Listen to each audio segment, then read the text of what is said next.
Noches, la DEA y el Departamento de Justicia de Estados Unidos están investigando al general Salvador Cienfuegos, quien fuera secretario de Defensa durante todo el sexenio de Enrique Peña Nieto. Los cargos son narcotráfico y lavado de dinero.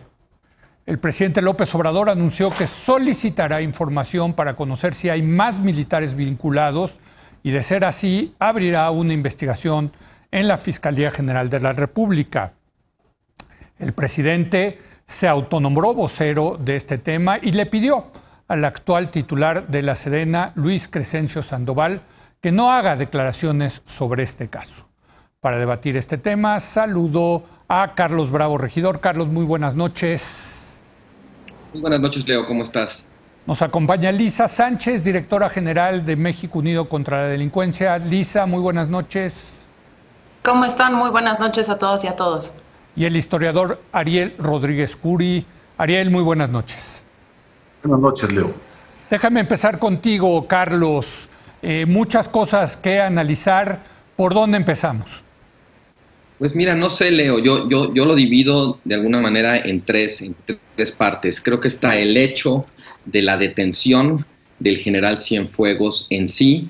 Creo que están los significados de esa detención y creo que están de alguna manera las consecuencias. Entonces, si quieres, empecemos por el primero, por el hecho. A mí me llama mucho la atención y creo que esto no nos ha caído quizás lo suficiente el 20 en la conversación pública respecto a cómo se generó esta detención. No es que la DEA haya girado haya ido a buscar al general para llevarlo a rendir cuentas ante la justicia. El general iba de viaje con su familia y ahí lo detuvieron porque en efecto había una orden de detención de la DEA que, como lo decías en la presentación, tiene que ver con evidencias y con imputaciones que se desprenden del proceso del juicio contra el Chapo Guzmán. Entonces me parece a mí interesante porque creo que ese hecho, o sea, que lo hayan detenido una vez que él iba de viaje a Estados Unidos, pues sí ataja muchas interpretaciones, digamos, que rayan en lo conspirativo sobre por qué ahora, ¿no? ¿Qué se traen los estadounidenses? ¿Qué clase de mensaje están tratando de enviar? Porque en realidad ellos estaban, vamos a decirlo así, sentados esperando, ¿no? Y bueno, pues tuvieron la fortuna de que el general viajara a Estados Unidos y pues agarrarlo ahí, ¿no? Sí me parece muy importante anotar ese hecho para evitar, insistiría, como teorías de la conspiración o elaboraciones que la verdad pues parece que tienen poco fundamento en la medida en que no se trata de una detención activa o deliberada que lo hayan ido a buscar. Y la otra cosa respecto al hecho también que me interesaría señalar en esta primera intervención tiene que ver con lo que llamaría una presunción de inocencia selectiva. Hemos visto en la órbita del López Obradorismo pues una cierta cautela y una cierta invitación a respetar los tiempos del debido proceso y la presunción de inocencia que no vimos en otros casos, particularmente el de Genaro García Luna. A mí la verdad es que me parece muy bien que el presidente en este caso nos invite, digamos, a no especular, a no adelantar vísperas, que pida información para conocer cuáles son los cargos y poder, digamos, iniciar procedimientos en México en caso de haber evidencia que así lo amerite, pero me extraña que no hayamos hecho lo mismo con el otro caso de García Luna. Pareciera entonces que el debido proceso, que la presunción de inocencia, en fin, que los derechos de mexicanos, sean personas comunes y corrientes o sean funcionarios de otras administraciones, pues no son iguales para todos, ¿no? Me parece que hay un uso político ahí del derecho, pues que se parece mucho al que se hacía en otros gobiernos y que de alguna manera pues nos habla de que este gobierno no es tan diferente como a veces nos trata de convencer, ¿no? Ariel, el día de ayer en la mesa que tuvimos sobre este tema salió un tema muy interesante del pacto que debe tener el Estado mexicano con sus militares. Un pacto que pues, ha cambiado a lo largo de la historia del país y parecería ser que la democracia sí dejó pendiente esa definición de cuál debe ser el papel que deben jugar las Fuerzas Armadas en el sistema político democrático liberal? Totalmente de acuerdo. Yo creo que hay un pacto explícito. Los militares tienen un derecho privativo, digamos, gozan de ciertas prerrogativas a la hora incluso de juzgarse a sí mismos.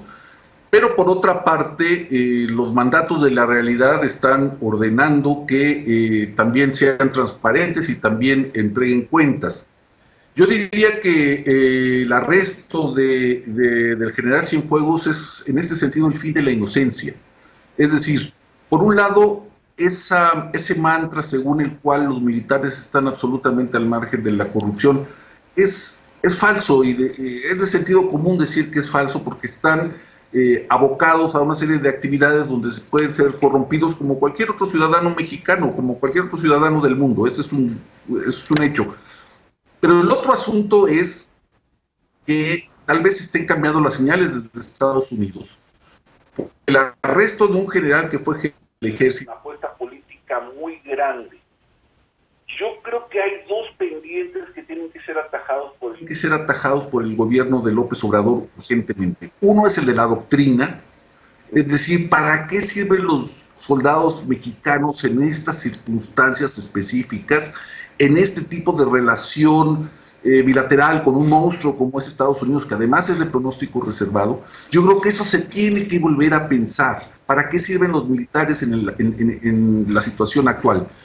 Y por otra parte, bueno, reconocer que haya cuestiones de política militar. No me refiero solamente a los nombramientos, sino de política militar que quizás hay que ir pensando ya mucho más seriamente. Una es la doctrina, por supuesto, pero la otra es ¿quién puede ser cabeza de la Secretaría de la Defensa y qué puede hacer el gobierno de López Obrador para contrarrestar estas tendencias? Es decir, se presta la oportunidad para, en caso de que avance el juicio contra el general Cienfuegos, se haga, por ejemplo, una depuración del generalato y de los jefes, algunos jefes al menos en el ejército mexicano. Ayer celebramos el aniversario de la muerte del general Cárdenas. Bueno, una condición de posibilidad del cardenismo es poner en orden al ejército y alinearlo con las necesidades de la presidencia en ese momento. Yo me pregunto si el ejército está alineado con las necesidades del presidente López Obrador, por cierto, dictadas en este caso por el arresto de su jefe hace apenas unos meses. Pues parecería que sí, porque tú también te hacías la pregunta de ¿para qué sirven los militares?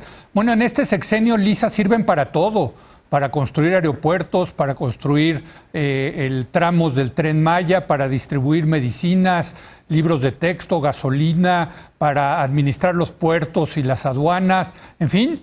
Yo no recuerdo, por lo menos en lo que yo llevo en esta vida, un papel tan preponderante que han tenido los militares y sobre todo en un tema que tú has insistido mucho, que es el tema de la seguridad pública. Es correcto, Leo. Digamos, estoy de acuerdo con mis colegas en que el hecho mismo hace saltar muchísimas preguntas y sobre todo una reflexión de muchísima más larga data sobre cuál es la relación entre el Estado mexicano, el poder político y las Fuerzas Armadas, pero sin embargo toca un punto fundamental para la cotidianidad de todos los ciudadanos y de todas las ciudadanas, que es cuál es el rol de las Fuerzas Armadas actualmente en materia de seguridad pública, pero también en por lo menos otras 13 tareas distintas que tocan la logística, las cadenas de distribución, la construcción de infraestructura, la generación de empleo, la vigilancia de otras actividades del gobierno federal e incluso la correcta implementación de los programas sociales, por ejemplo, con la participación de las Fuerzas Armadas en los viveros de Sembrando Vida o, por ejemplo, con la participación de las Fuerzas Armadas también en la contratación y capacitación de becarios del programa Jóvenes Construyendo el Futuro. Nosotros desde México Unido contra la Delincuencia hemos documentado, y yo estoy a punto de publicar un artículo bastante extenso, como de unas 50 páginas, sobre cuál ha sido la evolución legislativa e institucional del uso de las Fuerzas Armadas en materia de seguridad pública, y hay que decirlo así, con todas sus letras, no es algo de este gobierno, sin duda alguna, estamos hablando de algo que comenzó en los 40, que se ha ido solidificando y que a partir de los 90 ha ido apretando la tuerca con precedentes legales y jurisdiccionales muy interesantes que la misma Corte ha ido interpretando y después se desacreditan las propias interpretaciones de la Corte sobre qué es lo que deben hacer las Fuerzas Armadas en tiempos de paz y si la seguridad pública es una de esas actividades. Yo creo que aparte de que es el fin de la inocencia, como decía Ariel, pues es un momento también muy importante para replantearnos qué tantas facultades más le vamos a dar a las Fuerzas Armadas, qué tanta autonomía presupuestal le vamos a dar a las Fuerzas Armadas, porque precisamente con cada facultad nueva que le damos a las Fuerzas Armadas le damos un rubro presupuestal nuevo.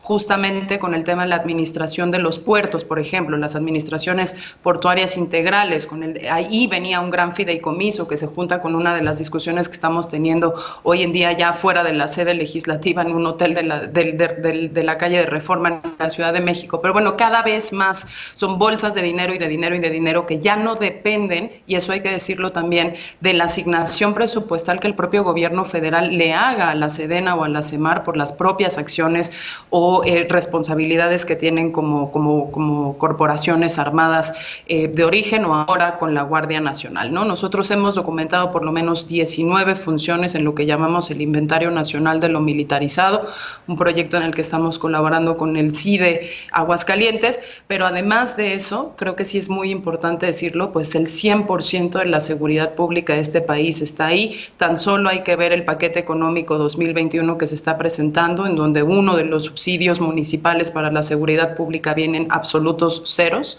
y todos los incrementos que se están dando para que la Sedena administre, opere y reclute el 100% de los efectivos de la Guardia Nacional, más todas las responsabilidades nuevas que se le están atribuyendo. Es un escándalo lo que estamos viendo actualmente en términos de facultades, responsabilidades y autonomía presupuestal. El último de la semana pasada, seguramente lo vieron pasar todos los colegas, que fue una orden ejecutiva que verbaliza el secretario general de la Defensa a través de un oficio en donde toman control operativo de la Guardia Nacional, incluidos los elementos que provienen de la Armada de México, en una cosa que yo tampoco había visto un precedente, que es la Sedena tomando control operativo del personal de la CEMAR.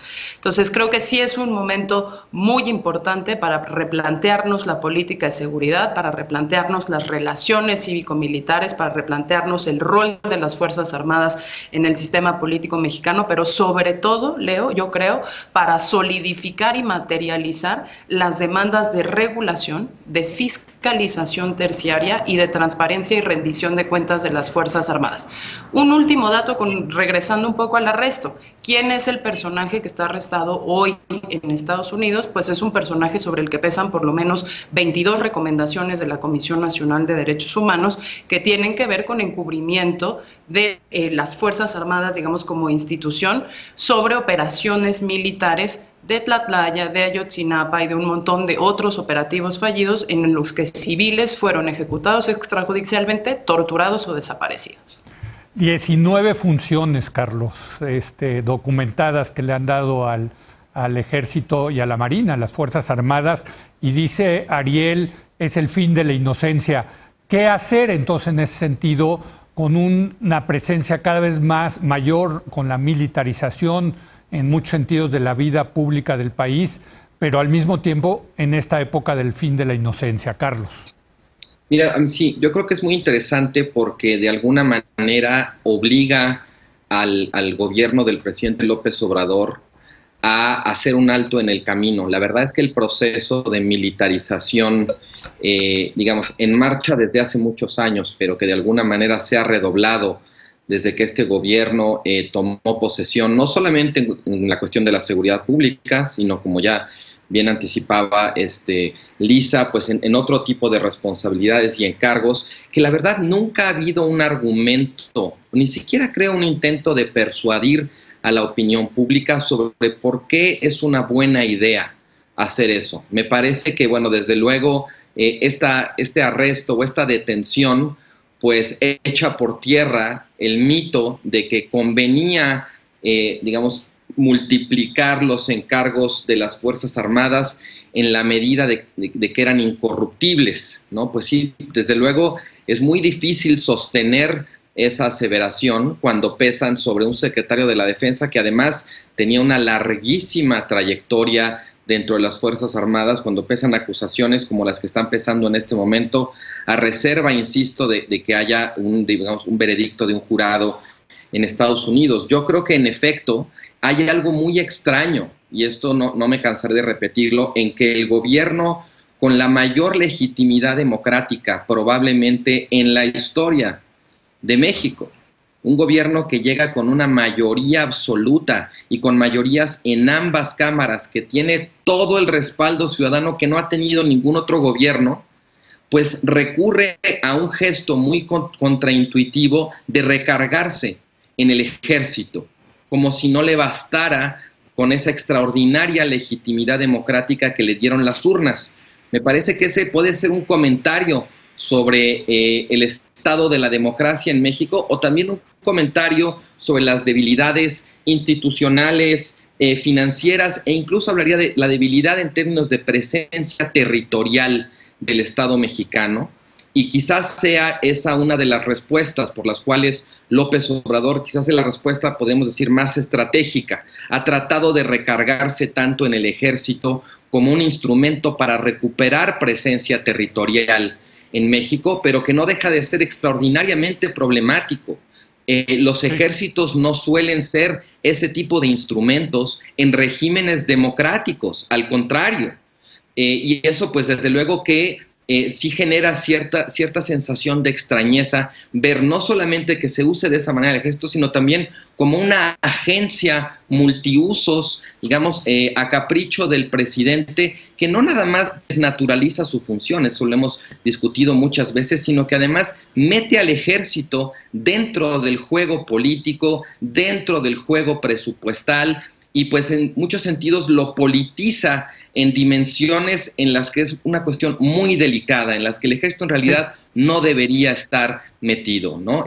Ojalá pudiéramos aprovechar esta oportunidad para hacer un alto en el camino y revisar tanto los procesos, digamos, de militarización de esferas que no estaban militarizadas, como otra vez la política de seguridad o la política militar. Claro. Porque definitivamente, digamos, yo creo que no podemos abandonar el horizonte de que tarde o temprano el ejército tiene que salir de las calles. Y uno de los significados, creo, de este término que utilizó Ariel, del fin de la inocencia, creo que sería el principio de un cinismo ya muy descarado, en donde ya ni siquiera nos planteamos un horizonte donde pondríamos fin a la utilización del ejército en tareas de seguridad pública, ¿no? Y dos, donde no nos estamos planteando formar policías que tarde o temprano recojan esa responsabilidad. A ver, Ariel, aquí sí hubo un cambio importante de lo que prometía el candidato López Obrador a lo que ya empezó a hacer el presidente López Obrador. Creo que la militarización no estaba en la agenda del candidato López Obrador, pero cuando ganó se dio cuenta que necesitaba al ejército y a la marina, y lo necesitaba mucho. ¿Tú cómo ves esto? Sí, mira, yo creo que estoy de acuerdo con mis compañeros. Hay un déficit en la ocupación, administración y vigilancia del espacio mexicano. Para eso tú necesitas un cuerpo o un conjunto de cuerpos que puedan ocupar ese territorio, puedan vigilarlo y puedan garantizar la vida, la integridad y la propiedad de los mexicanos. No teníamos, o nuestros experimentos de policía, de una policía nacional han tenido la historia que conocemos en los últimos 15, 20 años, y por lo tanto surge, y respondo a tu pregunta, Leo, el proyecto, que no sé si es de militarización, yo creo que es un término del que hemos abusado mucho.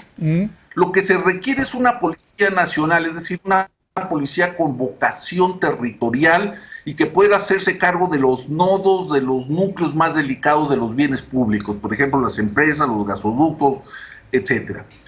Esta realidad, que yo creo que alimenta legítimamente y correctamente la necesidad de una Guardia Nacional, se enfrenta a un jaloneo interno dentro del gobierno, donde por supuesto el ejército quiere quedarse con la Guardia Nacional. Yo creo que en este sentido lo que es más pertinente es también una cirugía y una rearquitectura de la administración pública. Perdón, de tal manera que perdón Ariel, contar... déjame interrumpirte porque sí me quedé con una duda. Sí. Dices, por supuesto que el ejército se quería quedar con la Guardia Nacional, pero ¿por qué por supuesto? ¿Qué gana el ejército al quedarse con la Guardia Nacional?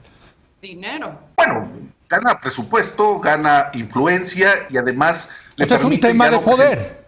No es un tema de poder. Digo, porque también se compra la rifa del tigre, porque se compra el problema de darle seguridad a los mexicanos. Por supuesto, pero disfrazado de Guardia Nacional. Una estrategia. A ver, perdón, que termine Ariel y luego Lisa. Perdón, venga, Ariel. A lo que voy es que también el gobierno necesita una nueva arquitectura, quiero decir, en cuanto a que, por ejemplo, hay que reunir a las Fuerzas Armadas y a la Guardia Nacional en una conducción mucho más unificada. Hay países que tienen un Estado Mayor conjunto, bueno, tú lo sabes, Estados Unidos, pero no solo. En Francia o en España, la Guardia Civil, los carabineros, etcétera, tienen una representación en el Estado Mayor conjunto, ¿sí? Sin que pierdan su carácter de policía civil, pero al mismo tiempo están a medio camino en su coordinación con las Fuerzas Armadas. Yo creo que se requiere imaginación institucional, algo de lo que desafortunadamente carece el gobierno de López Obrador en este sentido, de tal manera que se pueda dar una respuesta sobre el territorio, que es lo que urge, porque eso, yo creo que en eso estamos de acuerdo. El Estado ha perdido el control del territorio, pero al mismo tiempo se puedan cambiar las reglas del juego y la administración de los conflictos que son naturales entre las instituciones. Eso tampoco es privativo de México. Es decir, hay que sacar a la discusión de la militarización o la policía civil, porque en realidad la Guardia Nacional va a ser un cuerpo militarizado como lo veamos. Eso no quiere decir que esté subordinado a una de las dos fuerzas armadas que caracterizan la estructura institucional mexicana, el Ejército, la Marina. Muy bien. Podría ser la tercera en discordia, y eso sería lo importante. A ver, yo recuerdo, y ya llevamos muchos años, Lisa, en esta discusión sobre la Guardia Nacional y los militares dando servicios de seguridad pública, y recuerdo precisamente al general Cervantes quejándose de que están ahí en las calles realizando estas labores sin un marco legal. Ya les dieron el marco legal con la Guardia Nacional, pero ellos se quejaban mucho, decían, bueno, si nos van a poner a hacer esto, por lo menos que tengamos protección jurídica al respecto. Por eso le hacía la pregunta a Ariel del tema de que por supuesto se querían quedar ellos con el control. Yo no me queda tan claro. A ver, el general Cienfuegos fue un defensor de la Ley de Seguridad Interior allá en el 2015, en el 2016, en el 2017 y sobre todo un defensor de la autonomía fáctica y legal del ejército para no responder ante tribunales civiles por los posibles abusos cometidos mientras ellos están desempeñando labores que, hay que decirlo así, son ajenas a la disciplina militar, son labores policiales para las que no están entrenados y para las que en realidad no tienen el marco legal porque la Constitución así lo prohíbe. El artículo 21 constitucional dice que la seguridad pública, que es la defensa de la integridad física y los bienes de la ciudadanía, en comparación con una seguridad nacional que sería la defensa de la soberanía y los bienes de la nación, ¿no? No es algo que desempeñen las Fuerzas Armadas. Claro, históricamente los han puesto a hacer eso, y justamente cada vez les han dado más facultades para hacerlo. Hoy en día la Guardia Nacional puede incluso investigar y participar en operativos de delincuencia del orden común, o sea, podría participar en el cateo de domicilios, en temas de tráfico, de robo a casa habitación, de robo en autotransporte, a ver, cosas Lisa, que no tienen. Pero eso les gusta a los militares. ¿Realmente ellos quieren estar allá adentro haciendo estas labores policíacas? Ellos no quieren estar haciendo esas labores policíacas, Leo, porque en realidad su doctrina es otra. Claro. Lo que pasa es que una vez puestos ahí, lo que no querían era poder ser juzgados por tribunales civiles, porque una vez que tú escapas a la disciplina militar, tendrías que limitar el fuero militar. Y entonces esa es una de las partes que involucró mucho a las Fuerzas Armadas en el cabildeo de esa certeza jurídica de la que estuvimos hablando durante muchísimos años con la Ley de Seguridad Interior. Ojo aquí, porque cuando se negoció la reforma de la Guardia Nacional, precisamente lo que se hizo fue un doble engaño. Se dijo que la Guardia Nacional podía ser un cuerpo civil, una fuerza intermedia, para citar a Ariel, es decir, una corporación civil que tuviera cierto entrenamiento militar para la persecución de ciertos delitos, como sí sucede en otras partes del mundo, en donde, por ejemplo, la Gendarmería francesa tiene entrenamiento militar para temas de contraterrorismo, ¿no? Counterterrorism, pero no necesariamente eso significa que la Gendarmería francesa suplante a la Policía Nacional francesa. Y lo que está pasando en México es que cada vez que hemos utilizado al ejército, en lugar de poder generar sinergias que sean muy específicas en el tiempo, en el territorio, en los objetivos, en el tipo de delitos que se persiguen, en el tipo de actividades como podría ser la inteligencia, lo que hacemos es que desplazamos a las policías, generamos todos los incentivos perversos para que esas policías no sean nunca ni suficientes ni eficaces, y generamos todavía una dependencia mayor al uso de las Fuerzas Armadas, que es lo que estamos viendo ahorita. Pero el doble engaño no fue nada más decirnos va a ser civil y luego la popularon de militar y luego se la dieron a un militar en retiro y luego la llenaron y la administraron. Hasta hoy en día la administran, la nómina incluida desde la Sedena. Sí. Que todo eso también hay que decirlo en la definición de la militarización de la seguridad pública. Sí es militarización, porque es hacer un llamado a la participación de los militares, es la subordinación de las fuerzas policiales a la autoridad militar, es el nombramiento de oficiales militares en la conducción de la seguridad pública, y son características de valores y doctrina militares en una corporación civil. Todo eso se nos vendió como que iba a ser civil cuando no es civil, y además, que es la parte hacia donde nosotros tomamos acciones legales, se le dio al presidente la oportunidad de usar a la Fuerza Armada Permanente 5 años. Como decía Carlos, hasta el 27 de marzo del 2024, Armada de México, Institución Armada de la Marina y Ejército Mexicano pueden hacerla de policías, pero tenía que ser de una manera controlada. Esa manera controlada nos viene de sentencias impuestas de la Corte Interamericana por ejecución extrajudicial, por desaparición forzada y otros delitos cometidos por militares, que en su momento no fueron juzgados en tribunales civiles y que llegaron a instancia internacional. Nosotros justamente lo que estamos discutiendo en este momento es el alto en el camino que esta detención nos impone. Tiene que ver también con si le seguimos llenando la bolsa de facultades y autonomía presupuestal a una institución que se ha caracterizado por ser mucho más opaca que las instituciones civiles, mucho más reacia a los controles externos y sobre todo mucho más unida o blindada institucionalmente para no permitir que se abran. ¿Cuál es, por ejemplo, uno de los problemas que nosotros identificamos? Que en el momento en el que se reguló por la vía del acuerdo militarista esta participación de la Fuerza Armada Permanente, se dijo que el control de las Fuerzas Armadas iba a ser su propio órgano interno de control.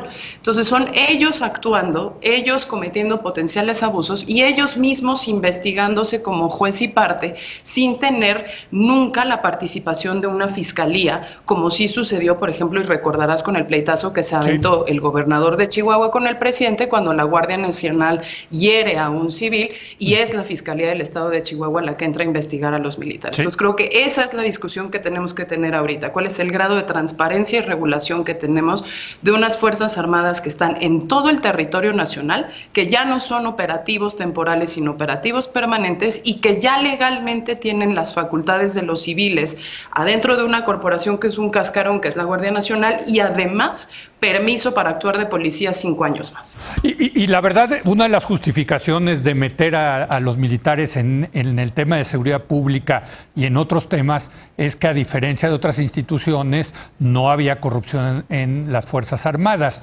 Y este caso del general Cienfuegos, pues lo que demuestra o lo que demostraría de resultar culpable es que sí también hay corrupción en las Fuerzas Armadas. Me queda tiempo para una brevísima ronda de 30 segundos de conclusiones cada uno. Carlos. Mira, a mí sí me gustaría volver al tema de la ocupación del territorio y de cuáles son los instrumentos que tiene un Estado para, digamos, fortalecer su presencia, porque creo que digamos, ese pendiente o ese problema no siempre tiene que resolverse de manera estricta o exclusiva desde lo nacional. Creo que hay una cierta arrogancia del altiplano, una cierta mirada centralista, de que si no es el gobierno federal, entonces no es nada.